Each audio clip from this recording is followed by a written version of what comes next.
Hello, everybody, once again, and welcome back to the podcast. It's 3 a.m., and this is important. I'm Matt, and with me, as always, is Jessy. Hello, hello. And today we have a very special episode, one we're both very excited about, and one that Jessy has been doing a bunch of research on recently. What are we going to be talking about, Jessy? Today we're going to be covering visual novels. Good old-fashioned visual novels, and we're talking about the video games. Yes. Yes. Yeah. So before we really get into things, I need to make a quick shout out because I think, you got to give credit where credit is due. Of course. Shout out to the Medium user Rio Mac, who provided some great insight for me on the cultural differences that factored into VN's popularity in Japan. Thank you, Rio Mac. We really appreciate your due diligence and work that you put in that we can now exploit for our own reasons. So we appreciate you. Thanks for being the only guy with information on the internet in English and not Japanese. Yeah. Coming from two Canadian dudes who are monoglots who do not speak Japanese. All right. So how do you want to start this thing, man? All right. So I think, let's tell the people what a visual novel actually is. Yes. What is a visual novel? All right. So a visual novel, or VN for short, is an interactive fiction video game genre. It most commonly uses the anime art style, which you're probably familiar with. So this type originated in and is most popular in Japan, but it's increasingly gaining popularity in North America and just across the globe in general. Which I'm sure we've all noticed. Yeah. I mean, I've seen them more on like Steam and like even the Nintendo store for like my Switch and stuff has a bunch more now. Yeah, they do release a lot of visual novels on the Switch is what I've noticed. Yeah. And also I see a lot of Let's Players that do full visual novel playthroughs or whatever you want to call them. Yeah, which I guess makes sense. Nintendo's a Japanese company, right? Yep. Yeah. Pretty sure. Yeah. Yeah, they are. So some of these games are just digital novels with illustrations. Some tell the same story from multiple characters' points of view, and others are more like a digital pick-your-own-adventure book. Right. At their core, though, all visual novels have a clear and often complex story to tell, just like regular books do. Right. Yeah. That makes sense. So that's kind of the definition. Their category, or whatever you want to call it, would definitely imply that you're going to be getting into a story. Yeah. A visual novel, Yeah. But I do think like it's a bit confusing for like us in the West over here because, even though it says visual novel in the title or like kind of the category of game, you are looking for games. And since there's nothing really comparable out there, it might be a little misleading for some people. And also when I've mentioned this episode specifically to people who have asked like what episodes we're doing, I've said like visual novels, and they almost always say like, oh, you mean like manga and stuff. And I kind of have to correct them and say like, no, they're like these games that you play through called visual novels. So I think there is a bit of a disconnect there in the West for sure. Yeah, I would agree. All right. So I think the easiest way to dive into VNs is their origin. So let's start there. The first visual novel was a game called Portopia Serial Murder Case, released in 1983. Ooh, sounds mysterious. Yeah.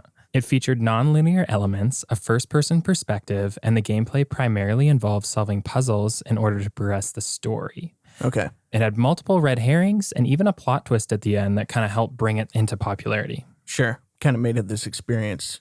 Yeah. Yeah, there was nothing really else like it out there, and it really took over Japan. I think it sold 700,000 copies. Oh, wow. Like pretty quickly after its release, yeah. I mean, I get it, imagine what it would take to like get to that thought process of creating something like that. Like, I guess it's like that with everything, but someone had to have had the idea to make this specific thing in the way that he did, or they did, or... Well, there was so the creator actually took inspiration from a few American PC games. Okay. That weren't quite visual novels, but he definitely kind of relied heavily on kind of that American PC aspect. Sure. I think there was a few like murder mystery type PC games back in the early 80s that he referenced. But yeah. But nothing quite to this extent. No, definitely not. And not like to the quality of kind of what he produced. Sure. Okay. Because this thing was like, I haven't played it, but from all the research I've done on it, it seems like it was a slam freaking dunk. Yeah. Yeah. Quality. Now, this first visual novel, would you say that was the main inspiration for all visual novels to come? Like the progenitor, basically? Yes. Yeah. So we'll cover it a little bit later, but this one had a lot of like puzzle solving, like I kind of mentioned earlier in it. Right. Yeah. that hasn't necessarily translated as much, especially with modern games. But we'll get into it. Yeah. Obviously, things change and evolve and branch out and all that kind of stuff. Yeah. Cool. Okay. So in the late 80s and 90s, VNs were mostly simple games in the anime art style where the player would explore new locations and talk to other characters to progress the story. Right. Which kind of is different. I should mention that Portopia Serial Murder Case was not in the anime style. Oh, really? Yeah, back in the early 80s, computers just weren't at a place where they could have any sort of graphics like that. So it was very rudimentary. Pixelated kind of thing? Yeah. Okay. Like it did have some images, but it just wouldn't have been able to do justice to the anime style. Right. Okay. Makes sense. Yeah. But quickly after that, I think computers, got a little bit better and they were able to do that. And that kind of naturally carried on for the vast majority of VNs from there on out. Cool. All right. Most of these early VNs were expansions on already popular animes like Phantasy Star Adventure and Mason Ikoku. Okay. So the vast majority of VNs are made for PC, with only the most popular among them ported over to consoles. Right. Console sales other than Nintendo in Japan are just typically like much, much less in general than here in North America. Until more recently. Yeah, obviously. until probably more recently, yeah. With like the Wii and the Switch and... Well, other than Nintendo. So like your PlayStation. Right. PlayStations are more Nintendo. popular, but Xboxes especially are just like not really popular at all in Japan. That's fair. So I just want to quickly kind of touch on the popularity so you guys can like kind of get an idea of how big / not big these are in Japan. Sure. Okay. It was a little hard to find information on this kind of thing because a lot of the information out there is just in Japan. And again, I don't speak Japanese. I can't read it. So my understanding is that 700,000, which Portopia kind of sold 700,000 units, that's kind of considered the gold standard. Your most popular games are somewhere around there in 1 million in actual sales. And at the time, like the 80s, that was like monumental for a video game. Absolutely. Yeah, it was just humongous. Like it really did kind of sweep the country a little bit as far as like the gamer community goes. Sure.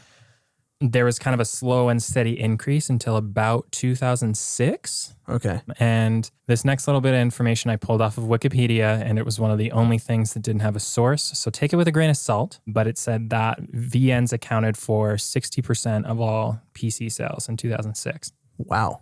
Yes. If that's even true, like that's amazing. If that's true. It sounds like that's pretty accurate from everything else I kind of looked at. But again, I couldn't find any hard numbers. Right. And then from there from 2006 until about 2 years ago, the numbers were kind of dwindling and now we're back on an upswing again. Okay. As far as VNs in North America goes, though, I did get some harder numbers as far as how many games were translated and then released. Okay. So from the year 2000, there was less than 10 games that were released in English. Okay. Now, though, in 2020, we're at just under 200 games a year that are being translated. Okay. Yeah. So as far as the Western side goes, we're just a very steady curve upward. They've really been making their way over here. Yeah. And I guess I have noticed that based on the Let's Players that I do watch that are all Western-based Let's Players that have been playing visual novels more and more often. Yeah.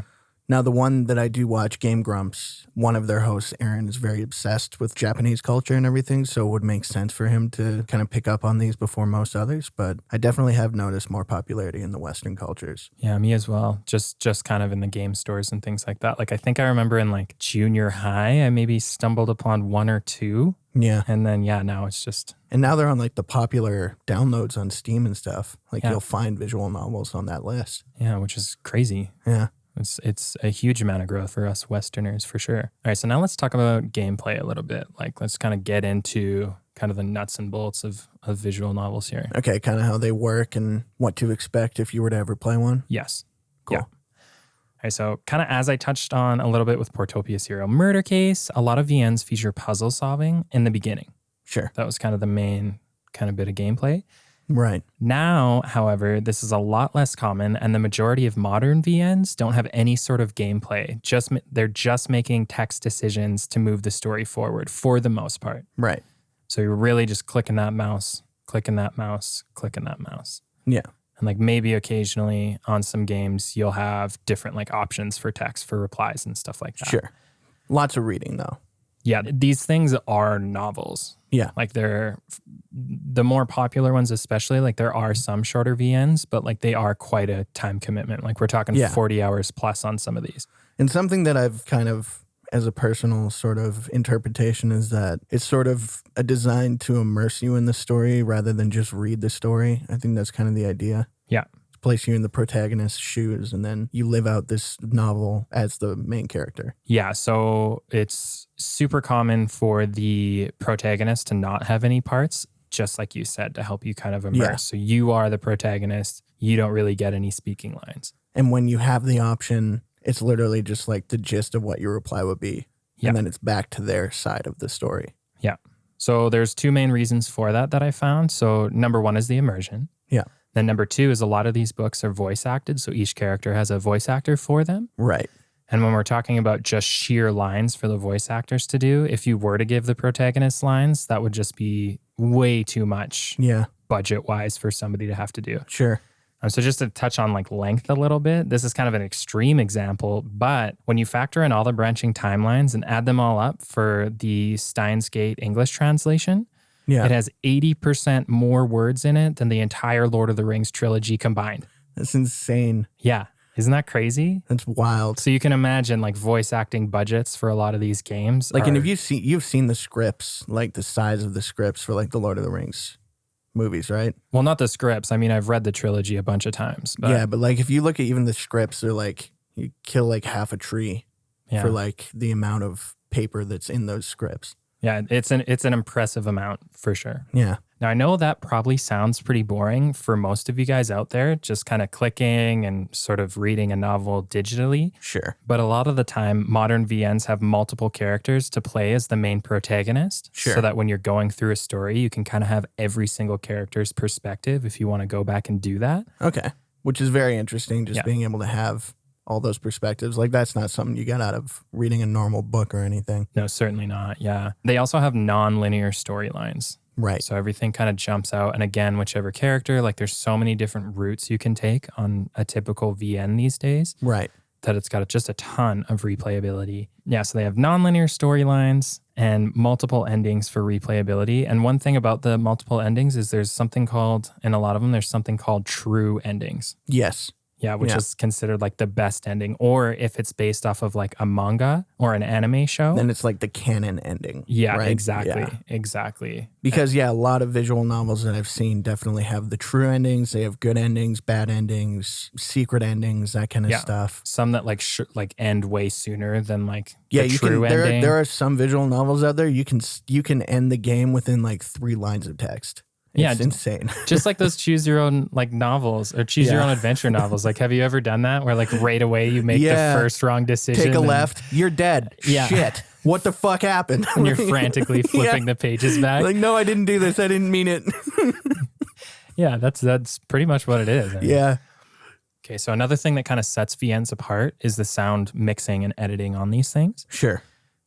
They're really good. It just kind of helps you immerse, and a lot of time is spent when making them. Yeah, because it's just like another sense to kind of get you into it. Oh, of course, yeah. So that's especially prevalent in like horror games, which we'll kind of touch on just a little bit further in the episode. But I just want to do a quick sidebar, sort of a little bit about that. I'm a huge Malcolm Gladwell fan. Yeah. For those of you who don't know, he's a Canadian journalist. He has a wonderful podcast called Revisionist History. And in his latest season, he kind of talked about to the listeners that he really wants to step audiobooks up. And that's what he did with his latest release. I'm kind of plugging him a little bit, but that's okay.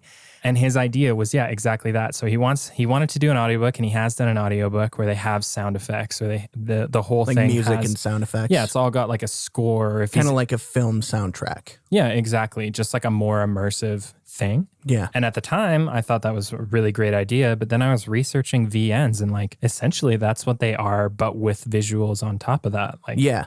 And a lot of them do have like custom music and sound effects and different things that definitely do immerse you in them a bit more. Yeah. I don't know, that for whatever reason, that just really helped me like kind of cement probably a really good reason about why these are so popular. Yeah. is they're just a more immersive, super cool novel. Yeah. And I think when it comes right down to it, they're a very unique medium of entertainment as well. You get this very long, drawn out, very high quality experience for the most part, since now there's like a ton of weird, fringe, awfully made visual novels too. But for the most part, the big studios, they'll make these really beautiful, long experiences. Yeah, I agree with that for sure.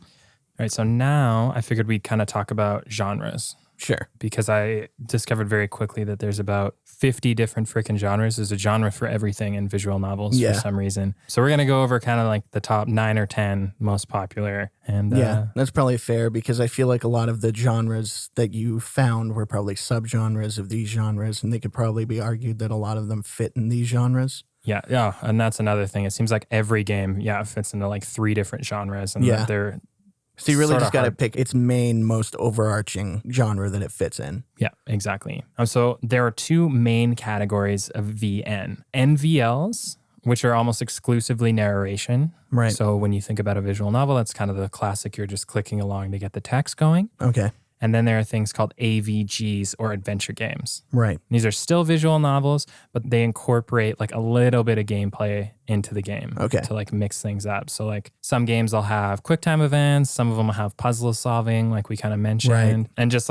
very minor things to do. Like like something I've noticed in a lot of visual novels that do incorporate gameplay. Like some examples I can think of are like Dunganrompa or Honey Pop. Honey Pop has basically Candy Crush built into the game. Yeah. And Dunganrompa has like a bunch of simple, really rudimentary games built into like the mechanics where like you play Hangman or you do some other stupid shit to like solve a puzzle or to do something else. So that kind of gameplay is definitely something I've seen before. What's that game that we started playing? That's Dunganrompa. Oh, is that Dunganrompa? Yeah, it's the second one, the sequel to the first one. Right. Okay. Yeah. So like the fact that we can move our player character around, that itself would like kind of qualify as an AVG. Right, because you're adventuring around this map. Yeah.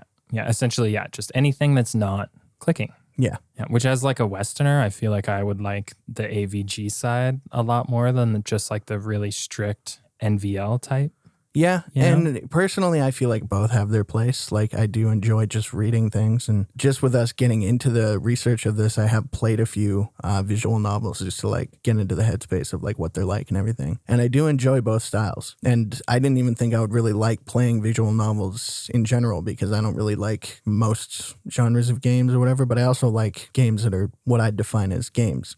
Yeah. Where you're like moving characters around and fighting things and doing whatever. But yeah, I've noticed that the one style, the non-adventure style, what was that called again? They're called NVLs. So yeah, NVLs. I like that I don't have to stress about moving around or figuring anything out. You're kind of just doing it for the experience, kind of like watching a movie, reading a book, whatever. You're just there for it. And then the adventure ones, I like the fact that you have some control over the situation and figuring things out and solving situations and puzzles and stuff. I do enjoy that too. And I think the ones that I've played are really well made and they're well put together and I see the appeal of them for sure. Cool. Yeah, I'm glad at least like one of us has at least a little bit of experience in this field for sure. And I have seen lots of them played by other people as well. I do think it's worth noting that there are now like some Western games are kind of incorporating the whole mostly AVG side of adventure games. Right. Probably the best example that I can think of right now is the Walking Dead video game. Oh, yeah, like the Telltale game series. Yeah. Thank you. Yeah, Telltale Games. Telltale Gaming pulls so much from VNs. Oh, absolutely. Yeah. Because it's all mostly like decision making, right? I actually haven't played any. And those are phenomenal games too. Like I've played The Walking Dead season 1 and 2 from Telltale. I've also played a couple of other Telltale games, but they have a lot and people love them. Like they're really well made. Yeah, I watched a trailer for one of the Walking Dead ones, and it looked not quite anime-y, but it definitely looked like cartoony. Yeah, it's very animation style, but they're unique animation styles too. Like every Telltale game seems to have their own animation style. Oh, okay. So The Walking Dead has like a set of animators and artists that they use that have their own unique styles, which I think is a cool way to do it. Because branching out from the anime style, I think is better for Westerners just because even though anime has been getting more popular in the Western market, for the general public, it's probably better to have different art styles to help get people into other things, right? Yeah, kind of soothe the palate a little bit. And Yeah. we'll touch on that at the end of the episode, just a touch. But Sure. So as far as like specific genres go, and I'm going to butcher every single name. Sure. So I apologize in advance. Having not ever spoken Japanese before. Yeah. So the first one is called Sharige or character game. Sharige or whatever? Yeah. Sharige, why not? Sharige, Charige, Charage, whatever. Sure. So those are, in English, kind of the most direct translation would be character game. Right. And those are just visual novels that define, like, it's a game focused on character interaction, but not necessarily an overarching plot. Right. Like the story is driven by its character interactions. Yeah, it's really supposed to help you like invest in the character. These are games where like they're Right. kind of sort of trying to draw the emotion out and just get you like intimately familiar with the protagonist. Right. A totally speculative take on why this genre would exist in my mind is not to disparage people that play this type of game, but to give that feeling of human interaction and like to have people to talk to, just to satisfy that part of our social contracts and our social environment. Yeah, I kind of equate it to Sims, Sure. you know, like just like these Second Life games. Yeah, Yeah. totally. I definitely think you're onto something there. Where you like satisfy that part of yourself that craves human interaction, but maybe you're not getting enough in real life, which honestly, I think a lot of us go through. So I totally find seeking an outlet like this is totally valid, in my opinion. Yeah, me as well. No judgment here. Yeah. Whatever game you like to play, you like to play. Probably the best example I can give is the Fate series of VNs. Right. As far as kind of the Sharage umbrella, that's probably one that encapsulates it. And I would say the Fate series, honestly, aside from like maybe your most popular animes over here, like Naruto and like One Piece and stuff like Yeah. that, like the Fate series is up there. Yeah. Yeah, like if you're from North America and you're into anime at all, chances are you know about Fate, the Fate Sure. series. So those VNs are a great example of Sharage. All right, so next up, and this one I'm definitely most interested in, I think, and it's the one I'm probably most familiar with, Sure. is eroge or Eroge? erotic games. Erotic games. Here we Yeah. go, the good And I stuff. think there is a misconception about this type of game that they're all kind of within this genre. It seems like a stigma to me that if you mention this type of game that has like the anime style and you're like reading a bunch of text, it's automatically like, oh, is it hentai? And even the erotic style doesn't fall in the hentai category, right? No. So I'm pretty glad you brought that up because I can't speak on the stigma for us Westerners, but I do know from my research that eroge is the most popular form in Japan. Oh, yeah. And so there is actually some stigma there with VNs. Sure, like it's hard to lump them all together and not mention the fact that most of them are, or the more popular ones are erotic. Yeah, that seems to be the base assumption over there from everything that I found online. Okay. And I've found the base assumption to be kind of similar here, just from my personal experience. Well, for me, like we kind of brought up seeing these games on Steam, like VNs on Steam and stuff like that. Yeah. And they always kind of have just their splash art or like their cover art. Yeah. I feel like the vast majority that I've seen are anime chicks with huge tits. Yeah, and I've noticed that too. Like it just seems to be such a consistent thing where I'm like, oh, these all look Absolutely. And that definitely really- gives you the impression that a lot of these games are just that, or most of these games are just that. And that would be doing an injustice for sure. Yeah, and I definitely had the same opinion too before I started seeing people get into them and before I started getting more exposed to the entire genre and the entire medium of art that it is. I think it's fair to say that every type of medium that we have has an overarching erotic theme in them. Yeah. A lot of what we watch today on TV, movies, Yeah. books, any kind of mediums like magazines, anything like that, sex sells. So Yeah. a lot of it is sexually inclined. I mean, how much sex is in and nudity is in Game of Thrones? Just Yeah, exactly. like as an easy example for And like sure. so much of our Western media would probably be categorized in some cultures as erotic. Yeah. So I think it's probably the same kind of disconnect. That's a really good point, actually, because let me get in the definition a little bit. Okay. So what defines eroge? So it is short term for erotic game. And the umbrella of it, it's a game with any amount of erotic content. So that kind of Okay. means like nudity. So if there's even just one tiny little nip slip, Right. boom, automatically eroge. That's an erotic game. That's an erotic Automatically. game. Yeah. And I don't know. I don't know why they do that. Maybe there's like some sort of ratings thing there. Maybe like all erogays are like 18 up or like Yeah. I mean, fair for- enough. I mean, censorship laws are completely different in Japan too, right? Yeah, So- I'm not sure. That's just kind of my armchair theory on that one. But yeah, so it is. I'm really glad you mentioned that because yeah, it is extremely broad to be put in the category. Yeah. Here. And like I said, a lot of what we watch, even like things that are meant for teenagers or kids, they have some form of sexual element. Yeah. Which is like, if we had the same standards for everything else we watch or consume, then a lot of things would fit in the erotic category, I feel like.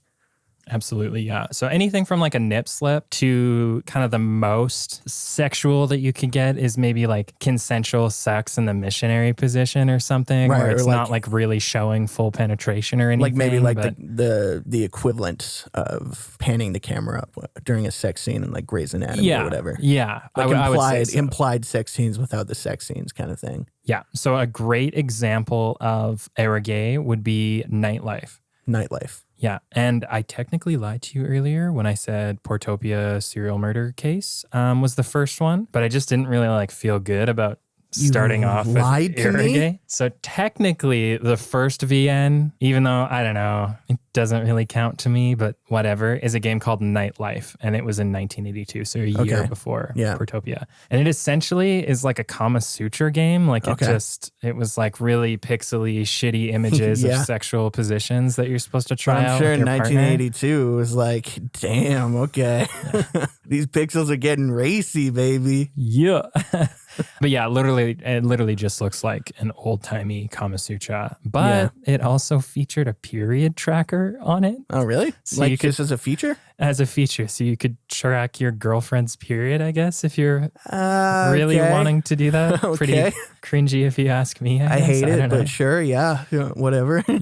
Hey man, it was 1982. That might have been like penultimate technology there. I have no yeah. idea. It's like, wow, we can do this? I don't want to ever do that.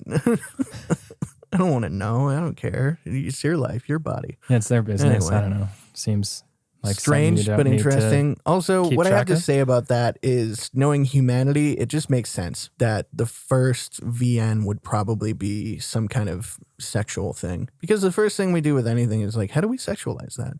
Yeah. You know, so it just makes sense to me. Okay. Well, now let's do a bit of a more sultry vibe. A little bit of a dirtier genre here. Mm-hmm. It's called Nukige. Nukige.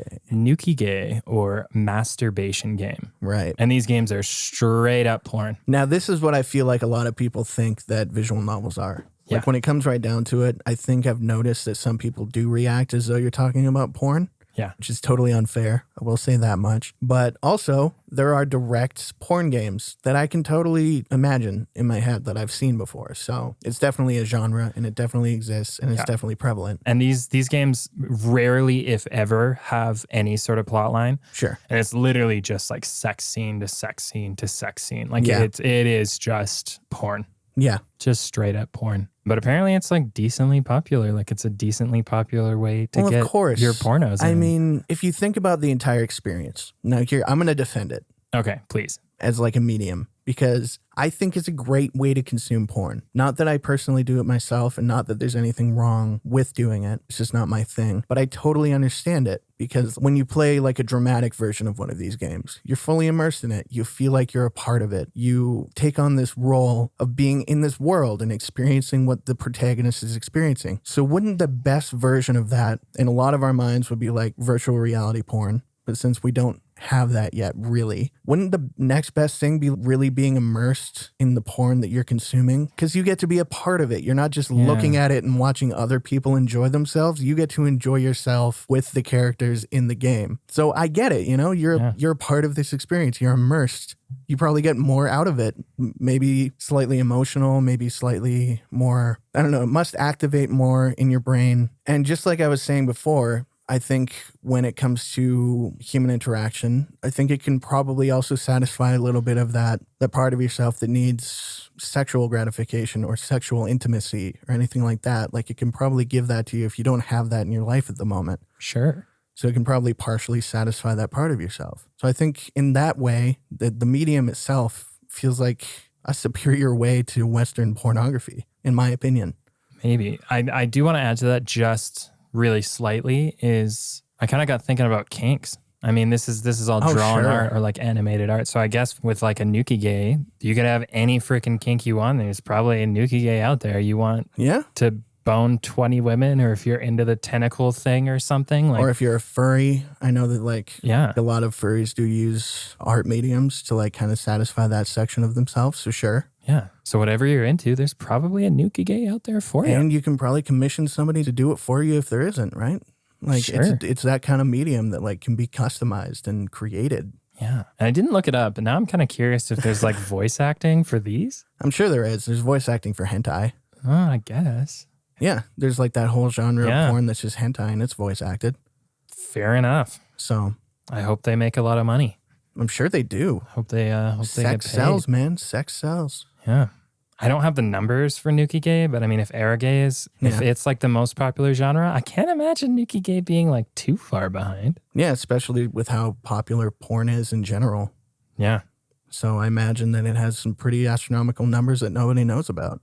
Yeah, fair enough. Anyway, let's move on. Yeah. Let's move on. What's next? All right, so next we have Fan Disc or FD, and this is like essentially just fan service games. Right. So what they are usually is an expansion on an already existing series that's meant to, quotations, fan service Okay. for the players who want to see more of a series, characters, or setting. Right. But these are professionally made, right? Yeah, these are professionally made by studios, not necessarily the same studio that like made whatever game is being kind of fan serviced. Right. But they are professionally made. Yes, they are professionally made. They're not really sequels. Like it's not like they're really a direct sequel. It's just expanding on the world that was kind of made. It's keeping the same characters at whatever game they're kind of building off of. Right. Just trying to give them fans more of what they loved in the main game. Cool. After that, we have Dojinshi, which are just self-published fan-made games. Like amateur fan made games. Yeah, these are just amateurs. These are games that like maybe one or two people have worked on to create, Sure. and they're just the fanfic, I guess, of VNs. Okay. Yeah, super simple, super easy. Dojinshi. Cool. After that, we have Nakige. Nakige. Yeah, Nakige. Probably Nakige. Sure. It's usually like a hard G. Yeah, From okay. what I've noticed. So but Naki game or crying games. crying games. Yeah, which I thought was just fucking wild. I had no idea this was a thing. Yeah. So they're a game with the purpose of making the player cry. Yeah. Just Yeah. like a sad song or a sad movie. Yeah. I mean, we have movies that make you cry, and that's their purpose, you know? We have music that makes you cry, and that's their purpose. So why wouldn't another medium of entertainment or art have that category, I right? suppose so. Personally, for me, I never really go into a book with the intention of being sad as fuck, but I guess it does. Yeah. Sometimes I get there. I mean, so. sometimes I do. Why do you think I've seen The Place Beyond the Pines so many times? Sometimes Oh I my just want to be God. sad. So sad. Such a good movie, but also Doesn't have a fucked happy up ending. No, It's not a happy time. no. None of it is fun. It's just sad, sad, and sad. And I love it. All right, so movie example for Nakike, Place Beyond the Pines, and then I've got an example for our next category. Yeah, But I do want to touch on a few more things for Nakike. sure. All right, so a Naki game's defining feature is it's lighthearted, it's comedic, and it's heartwarming first half to get the player attached to the Oh, characters. sure. You got to be invested for Yeah. it to hurt. The right? whole first half is always great. And yeah, exactly. It's just trying to get you invested into the characters. Yeah. And then it shifts the plot to more tragic scenarios. And tear it all away. Yeah. But one of the defining kind of features of Nakike, even though they're sad, even though you're going to cry, maybe if you play them, they have a happy ending. Okay. Everything works out in the end. Yes. And they lived happily ever after. That's good. Little callback, episode 1. All right. Dude, sick reference, man. Your references are off the charts, man. All right. We had an example for that, didn't we? Like is that Clanod? Clanid? Clanid? Clanid. Fuck. How many times? You must have told me like 20 times before we Keep started telling you, the man. You episode. got to pronounce it right. People love that game. Yeah, Clanid. Clanid is the best example. Yeah, it's like the first defined Nakige game that comes up on most Yeah. lists. And it was honestly probably other than maybe like Steins Gate and the Fate series, probably the third most referenced or like brought up VN that I found. When It I was is a looking up very things. beloved VN from what I know. Yeah. To the point where like I might actually play it. Yeah, I actually own it. Yeah. Yeah, if you ever want to play it. Oh, fuck yeah, I will. Yeah. I do want to do Steins Gate first. Yeah. So I am going to commit to Steins Gate because I love the anime. I'll see you in like 5 weeks. Yeah. That's just going to take you forever. 80% more than the Lord of the Rings series. Holy shit. All right. Jesus. It's worth it, though. It's worth it. It's going to be worth it, I'm sure. Yeah. All right. So after that, we have Utsugi, which is direct. Is that the sad? Yeah, that's the depressing game. That's the big sad. Yeah, that's the big sad. So yeah, just like Nakige, the purpose is to make you sad or depressed. Mm-hmm. But the defining difference is that these do not have a happy ending. They just have a sad ending. They just have a sad fucking ending. Great. Just a horribly sad ending. Are you sad? Good. You said you had like a movie reference for this? Yeah, I have a movie reference for Utsugi. What's a film Utsugi? A film Utsugi, a great example, I think, would be Requiem for a Dream. Oh, yeah, that is an Utsugi. A game that just wrecked me for like a week after I watched it. Dude, that movie sucks. Oh my God. It's so heartbreaking and it just leaves you broken. Yeah, I watched it the first time I watched it, or no, maybe the second time I watched it, but it had been long enough where I kind of forgot all about the first time I watched it. Right. It was at like 2 a.m. while I was just putting off studying. No. And I thought it would be better than studying. You thought it would be fine? I would have rather written like 6 fucking midterms in one day than do what I did that day. Like, oh my gosh. That movie hurts. Yeah. Like it just sucks. It's so sad and it never gets better. It never gets better. But it's really well done. It is. You know? It's phenomenal. It's a beautiful movie and it has like that great soundtrack and everything sucks. Yeah. So if you want to have a horrible day, watch that movie or play an Utsugi. Yeah. Yeah. Either way, you get the same results. Utsugi. Be sad. Stay sad. That's the tagline for it. Be sad, stay sad. Utsugi. This podcast is brought to you in part by Utsugi. Be sad, stay sad. All right, what's up next? We got a couple more genres, right? We got like 2.5. Okay. So the next one is Atome? Atome? Yeah, and that one's translation is made in game. Oh, yeah, okay. So you play as a female mainly, and like it's female mainly. based. You don't necessarily always have to, but these are essentially games that are just marketed towards women. Okay. But yeah, the vast majority of them you are playing as kind of a female protagonist. By the way, which I love. Yeah, that's like your thing in video games. Yeah, I play as a girl in every video game that I can. Yeah, why is that? I don't know. Why do you do that? I think there's a part of me that identifies with females a bit more than males. Interesting. I like women more. I feel safer as a woman in video games. I don't know why. I mean, I grew up with female friends primarily. I didn't have a lot of male friends growing up. I didn't make a lot of male connections. So I think a large part of me just finds safety in like the female gender and everything. So I just like being a female. I like seeing females kick ass. One main thing about playing as a female is when you play these interesting stories, it's not really about being a woman. It's just about being awesome or conquering things or doing anything. And that being the message, instead of just focusing on the fact that you're a woman, but you're also just a woman that's kicking ass and doing great things. Sure. I think that's a great message. And I also just really appreciate that. Yeah, being badass isn't exclusive to one gender, for sure. Absolutely not. Yeah. And I think normalizing that is a big part of why I play as female characters as well. Cool. Good answer. Yeah. Today I learned. Wow. All right. So after we have Otome, we have the horror genre. And I did mention a little bit, but this is like the main genre where kind of the sound mixing and like the sound effects like really comes into play. Yeah, you got to have a really immersive experience, right? Yeah. To like be fully scared of anything. Yeah. I would agree with that. Like, and the one example I have written down here is the game called The Letter. Right. And when that's a very popular horror VN for sure. Yeah, when I looked it up, I looked this one up on Reddit, because shout out to Reddit, by the way. They have like an insanely active VN subreddit. Very cool. There's like 300,000 of them. It's crazy how often they're posting and stuff like that. Yeah, that's awesome. So I found the letter on there that people seemed to really like, and people were saying that like this game like left them in shreds. Damn. People were saying they couldn't finish it. Yeah. Like it was just nuts. Like that's interesting. So that makes me want to play it for sure. You should. Yeah. You're kind of a spooky game kind of guy I love horror sometimes, games. Right? Yeah. All right. So here's the 0.5. I said we had 2.5 left, 2 ago. Now we're at the 0.5. Is 0.5 dating sims? Yeah.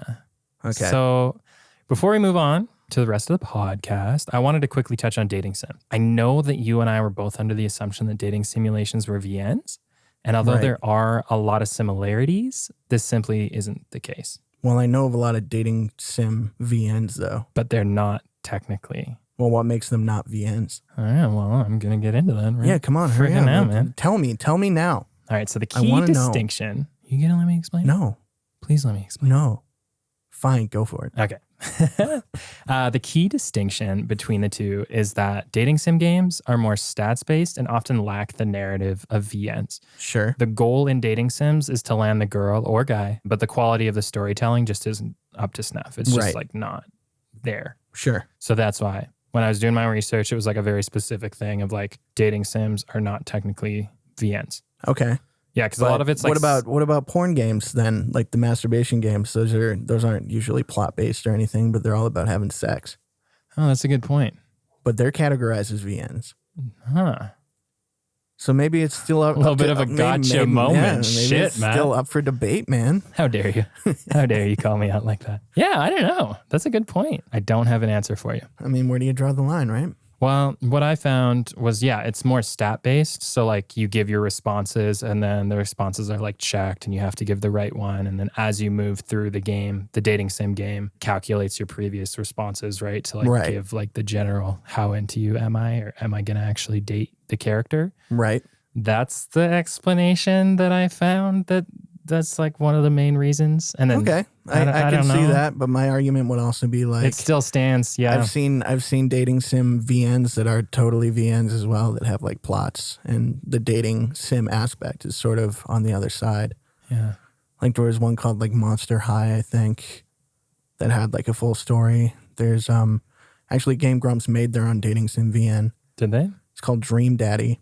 Oh my God. It's a dad dating simulator. What's that other dating sim with the things? You know what I'm talking about. There's actually a couple that Game Grumps just played.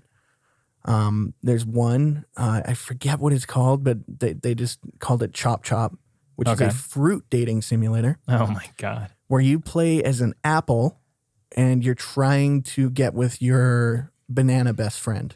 Right. Yes, that's about it. Well, there was one that you mentioned too. Yes. With the birds. Hateful boyfriend. Hateful boyfriend? Hateful boyfriend. Okay. You play as a young woman Oh my God. and you're trying to date birds. They're highly intelligent, speaking, living, dreaming birds that go to an advanced bird high school. And you are the only female human attending this high school. And you're meeting all these cute little birds. And you're trying to date one of them. You know what that reminds me of? What? The bee movie. Where the main female human is trying to fuck the bee. Yeah. You like jazz. Yeah. What the fuck? That's Japanese for you. That's Japan for you right there. Yeah, boy.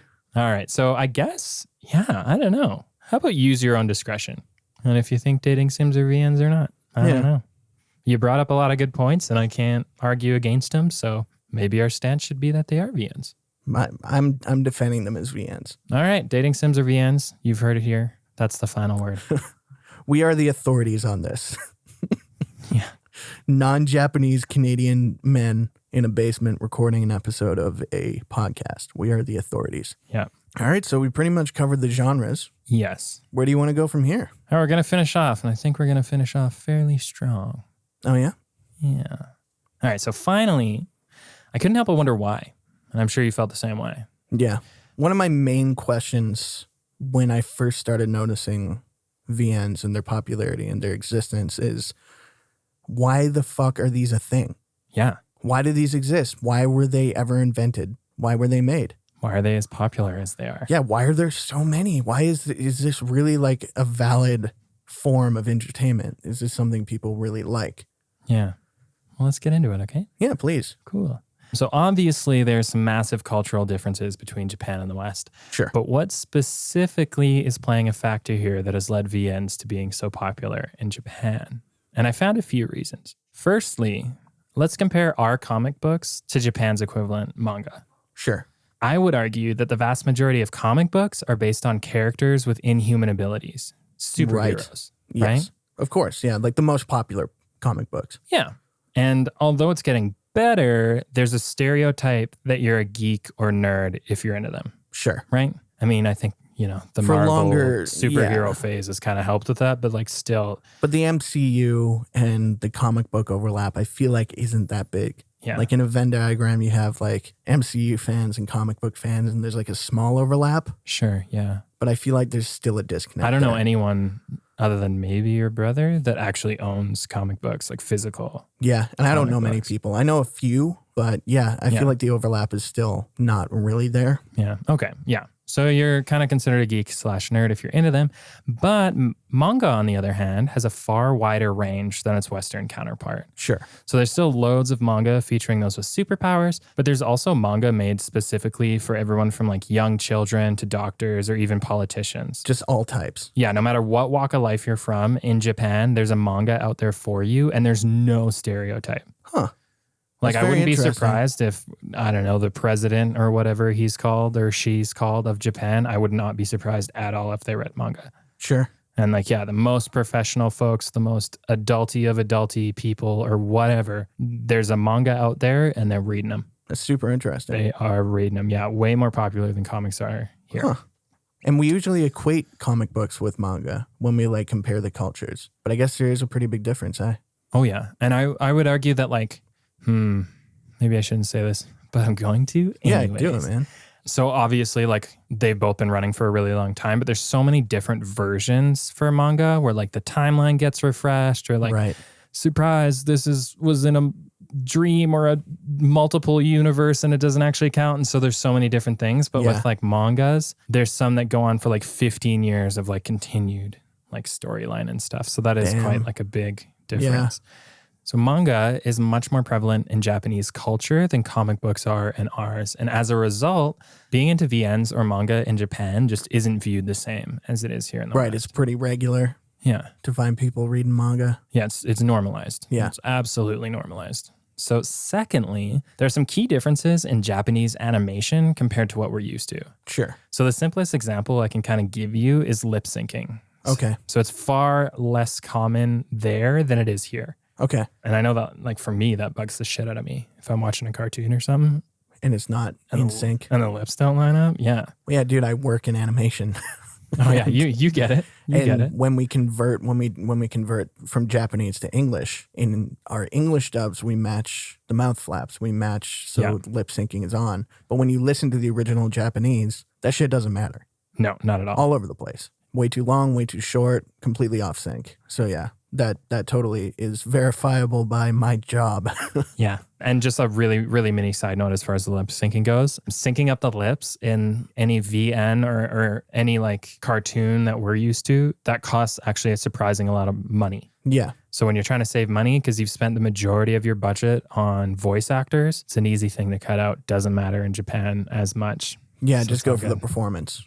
Yeah. Additionally, some Japanese animation could also kind of be considered over the top or too exaggerated for Western tastes. Well, sure, because they're based entirely in different roots. Yeah, exactly. So in short, it's different compared to what we're used to, and that's going to turn people off of VNs. Makes sense. And then lastly, and this was my favorite thing that I learned about through the whole thing, and ironically it doesn't, like it is related, but it's not directly related to VNs. Anyways, There's a lot more lost in translation than you might think. Okay. So the use of onomatopoeia in Japanese, and if onomatopoeia, in case you don't know, is like sound words. Yeah, sound words. Yeah. Like plop.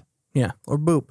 Yeah, or boop. Or flop. Flibbert. Or pow. Yeah, pow. The use of onomatopoeia in Japanese is on a completely different level than it is here. Really? It's just so much more complex. It's such an integral part of the language that there are books written entirely in Japanese onomatopoeia. Really? That's how like in-depth this is and like descriptive these things are. So they have like really advanced onomatopoeia. Yeah, let me give you an example. So let's use rain as an example. Okay. There are different words for the sound of the rain based on the intensity or for the sound of the rain hitting you or for like if it hits the ground instead and for the sound of it running down the wall of a building. What? This is too much. I don't have the words written down or anything, but like there's a word specifically for the sound of rain when it just starts raining. Oh, yeah. And then there's an onomatopoeia word for like kind of a middle amount of rain. And then there's a Japanese onomatopoeia for when it's really coming down. And if I'm remembering that one correctly, it's za-za. Zaza? Zaza. But then I'm going to start using that. the way that you can even kind of compound on that further for like a VN example or like a manga example is if you want to like convey that it's really coming down, like even more than normal, like maybe like a monsoon level amount of rain or something. You can all caps and then extend that to be like za, za. Oh, cool. And that just kind of adds to it. Yeah. So that's just like a little bit of example. Like there's also like different onomatopoeia for like the sound of an object falling based off what said object is made out of. Oh, no. Like It's so complex. Yeah, it's so complex. There's freaking onomatopoeia for everything in Japanese. That's incredible. I love it. I had no idea that was a thing. That's incredible. I love that so much. It makes me want to learn Japanese just to read one of those onomatopoeia books. Totally. Like how does that even, what? I don't know. Get the whole story in sounds. I'm nerding out about it. I freaking love that. That's great. The coolest. I love that. All right. Additionally, in Japanese, there are words for internal states of feeling beyond emotions. Okay. Like for the feeling of having a headache, like they have a specific word for the feeling of having a headache. Right. As just like one example. And there's tons of other words like that out there. So all of these provide important context and immersion in VNs. And since English just doesn't have comparable language for these things, the translated versions of VNs are often missing these aspects entirely. Sure. So yeah, there's just so much more lost in translation. And all those things just, they help immerse you in the story. They kind of add that extra little bit. When you actually have those effects and you have that language, then it helps a lot with the narrative and everything, the immersion. Yeah. And I've seen, like, I've read plenty of manga in my time. Yeah. And I've seen like Japanese words in the background that look like they would be onomatopoeia. They're everywhere in every manga I think I've ever read. Huh. And oftentimes there's no translation for what those things are, and I just kind of ignore them. But now I'm a little sad. Yeah, I wish we had all that kind of onomatopoeia. Like we do have onomatopoeia, but it's like very limited. Yeah. So yeah, if it was that in depth and that intense, I would love that so much. That's an exciting idea to me. Yeah. It's just like, and I don't know. Okay, so this is a weird thing to bring up, but like when I do sound design, for example, and I'm communicating with other people on a project, we have to describe what sounds we want for certain things. Yeah. But it's so hard to describe a sound. So we'll end up sounding like idiots being like, well, what do you want this spider creature to sound like? When it's walking on wood, we'll be like, I don't know, like, and that will be our conversation. If we had specific words for clicking noises on a wood surface, that would be wonderful. It would save me so much time and it would be much more interesting and fun. Maybe the world's best sound designers all know Japanese or something. Yeah. That'd be so cool. They can all communicate through the advanced onomatopoeia language that they have. Oh my God, so wild. And I wonder if like any other languages have like that level of onomatopoeia. That would be interesting to look into. I mean, I know tons of other languages have like words and stuff that we don't have words for and like things like that. I think Germany specifically has like a lot of words for very specific things. Yeah, like Schadenfreude. What's that? Schadenfreude, or something like that. Okay. Where it's like, I'm pretty sure that's the word for gratification gained from the failure of an enemy or something like that. What a fantastic word. Yeah. So English does lack a lot of things, I feel, especially when it comes to things that might incorporate language a lot, such as VNs. I mean, kind of like we talked about in our last episode with the McMahon fiasco. English just sucks sometimes. We could be doing a lot. We have a pretty dumb language when it comes right down to it. Yeah. And like overly complicated in the wrong ways. Yeah. Super hard for people to learn too if it's not your first language. Anyways, though, that's about it. That's all I got. What I want to ask right now is like, what's your personal opinion on why they're so popular? Like, why do you think they're so popular? Why do I think they're so popular? If you were to like take a stab at it, like try to find a reason for why they exist and why they're so popular. I think it's, I can't really talk about the origins too much and how like the original VNs got popular other than what we've kind of talked about. But I'm speaking more from like a modern, like where we're at now. Why do you think they're so heavily popular and why people like them? And in Japan or in the West? I'd say both. Both? Yeah. Why in Japan? Why now over in the West? I think it's just a unique medium. Yeah. Yeah. I mean, yeah, it's just a unique medium that's not out there and it's gaining a little bit of ground like I think it should be. And maybe I think something there's that people haven't given enough attention to. Yeah. And like from what I saw on the VN subreddit, I mean, it seems like there's because it is underground, especially in the West, right? Like it is this underground thing. I think honestly, a lot of it probably has to do with the community. Like what I saw on that subreddit was everyone being so nice to each other, so supportive, like everyone was so happy to recommend like this kind of VN, all that fun stuff. And they're all just in it for the same reasons. And so because it's not super mainstream, I would think my guess is, partly the uniqueness and part of the community. Yeah. What about you? Do you have any armchair kind of theories? Well, I guess just like complete speculation, like I've said before during also this the podcast. Tits, just to completely cut you off. Sure. Also the titties. Yeah, I mean... Because we were pretty lighthearted about it, but like there's a lot of tits. So I'm going to say and you could say that about a lot of things, though, all right, anyways. But yeah, I guess for me, just complete speculation, like I've said during this podcast, is from what I know and the limited information that I have, I feel like Japan's overall culture is high stress. It's very oppressive and it's hard. I've heard it's very hard to live in Japan and find happiness in everyday life. And I think for me, just based on that, like kind of information that I do have that's very limited, I would say that visual novels, especially in Japan, can take you out of that life a little bit. They can distract you. It's better than a movie, better than music, better than anything. You can really immerse yourself in these experiences and have positive experiences with other people. Let's say if you're highly socially anxious or if you're having trouble just being in this society that's very high stress and high strung and constantly moving, and it might be nice just to escape from that as much as you can. So I feel like visual novels do give people that experience and that immersion that they need to really get out of themselves and try to find a little bit of happiness. Yeah. And I think that visual novels can provide that to an extent. It's a really good point. I do want to add on to that actually, because you did remind me of something while you were kind of giving your reasonings on that. Sure. And it is a good point because there's a term for people that have become too immersed. Oh, really? That like it takes over their life. It's called otaku. Otaku. I've heard that term before. Yeah. It's like an actual thing. For me, I think my own definition, just super easy, would be like it's the equivalent of like a neckbeard. Sure. Or like an incel. Yeah, or like an incel a little bit. It's just a young person who's obsessed with particular aspects of popular culture. And in Japan, VNs, manga, anime, that is popular culture. So yeah, it's supposedly like these things are like all consuming and you're just like, it completely takes over your life. Yeah, I think that might also be what they call hyper enthusiastic tourists as well. Is otaku. Yeah, that might be. I mean, I'm sure there are some North American or Western otakus out there for sure. Especially if you're spending all that money to travel to Japan. Just to like be a part of that popular culture aspect. Yeah. Yeah, for sure. Yeah. Anyway, that's a really insightful point, Matt. I feel like there is a disconnect and a lack of positive human interaction in Japan. Yeah.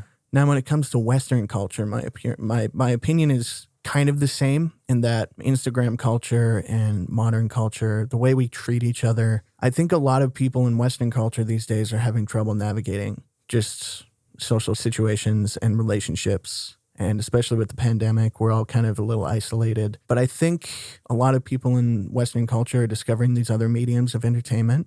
And they're seeing value in them beyond just experiencing a story. It's really being a part of it. And I think that helps a little bit. It might not be the healthiest way to deal with some of this stuff, especially when it comes to human interaction. We should be interacting with each other better. We should be more honest with each other. We should treat each other a lot better than we do. But I feel like for some people who are just kind of sick of it and are done with trying to figure out how they can have a happier life, sometimes, maybe once in a while, they'll just turn to something that can guarantee them the experience they're looking for. Sure. Yeah. It's certainly the easier option. And I think people are discovering this medium of entertainment, like you said, like it's underground, but it has a great community and people seem to treat each other really well when you're getting into this kind of thing. So I think that positive aspect of human interaction that people are getting out of it is helping it become more of a valid medium as well. Yeah. Wow. And that's all I have to say about that. So many things we learned on today's episode. I think it's a really interesting subject. And I think a lot of people don't really have a lot of information about what they actually are. And I think they will become more and more popular as time goes on. So I think it's good to know what's coming because No, I'm glad you picked this episode because I do feel like, and I know we kind of talked about this a little bit off air and stuff, but I do feel like it's kind of so far the truest it's 3 a.m. thing. Yeah. You know? So hopefully you guys learned something. Yeah. You know? Maybe a few of you will even decide to play one. Yeah, I would definitely suggest trying them out. You know, you might like it, you might hate it, but couldn't hurt. They're super cheap on Steam, or at least a lot of the ones. Yeah, you can find some free ones. You can find a lot of really great ones. Some of them are pretty expensive. They're the price of like full AAA games, but sorry, I keep interjecting with random facts. Sure. A lot of VNs in Japan are $100 plus. Wow. $100 plus. That's insane. More than a AAA game. And people are buying these. People are buying them. Wow. Anyway, that's massive. That's my last fact. That's crazy. I promise. That's my insane, very man. last one. But yeah, I mean, I certainly learned some stuff from this, and I think you probably did too. I learned nothing. You learned nothing? No, of course. Great. Yeah, awesome. I learned a ton. Super duper. Learned a ton. Yeah, and I hope that by listening to this episode, you learned a bit too. Yeah. So anyway, I think that's all we got for today. Thank you so much for listening. We got more stuff coming. Yeah, I'm super excited about what's in the pipeline. Yeah, definitely. Can't wait. But until then, go to bed, everybody. Yeah, go to bed.